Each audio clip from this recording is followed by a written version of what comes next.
What if the most exhausting thing in your life is not your workload, not your responsibilities, not even your relationships, but the constant effort of making sure that everyone around you is comfortable?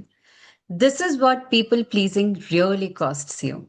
And today we are going to talk about why you do it and what it is actually keeping you from. Principle number one: people pleasing is not kindness, it is fear wearing kindness as a costume.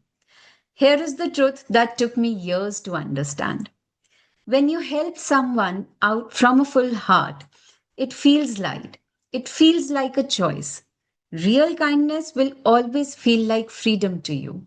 But when you say yes because you're afraid of what happens afterwards if you say no, that is not kindness. That is self abandonment. And the difference is not visible from outside. It lives entirely inwards and is visible afterwards, which is resentful, drained, and quietly angry. That feeling is information. It is your inner self telling you that you have quietly left yourself behind. Principle number two: you were not born a people pleaser, you were trained to be one. I'll repeat: you were not born a people pleaser, you were trained to be one. This is the part that I want everyone, especially every woman watching this, to really hear. People pleasing is a survival response. Most of us learned it as children. We learned that being agreeable, easy, and accommodating brought us love, approval, and safety. We also learned that conflict was dangerous, that someone's disappointment meant we had done something wrong.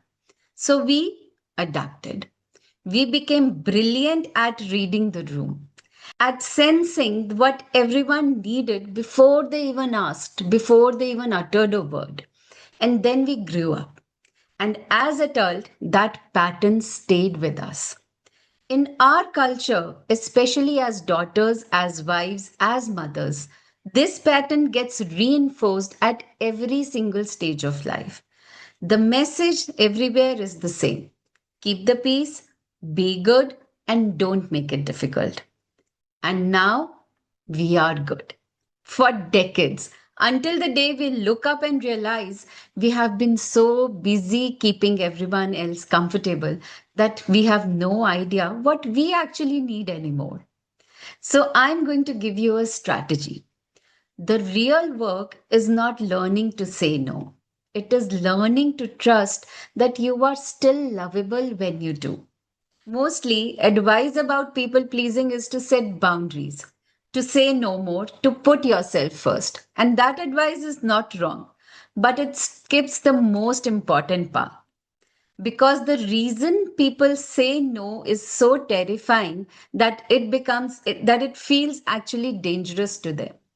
It is that somewhere deep inside, we believe that our value to the people in our life depends upon our availability to them.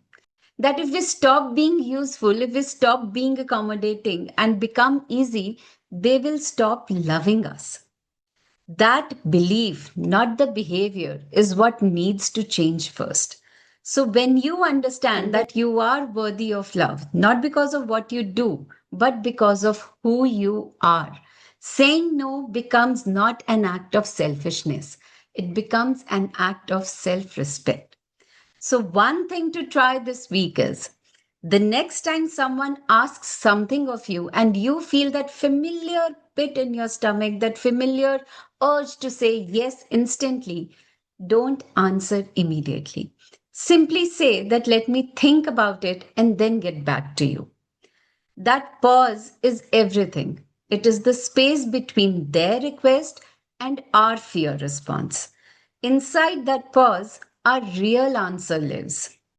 And if you want to go deeper on this, I have a free resource inside my VIP community where we work through exactly where your people pleasing pattern began. The link to join the community is below inside my website. So, people pleasing is not who you are, it is what you learned. And everything that you have learned can be unlearned.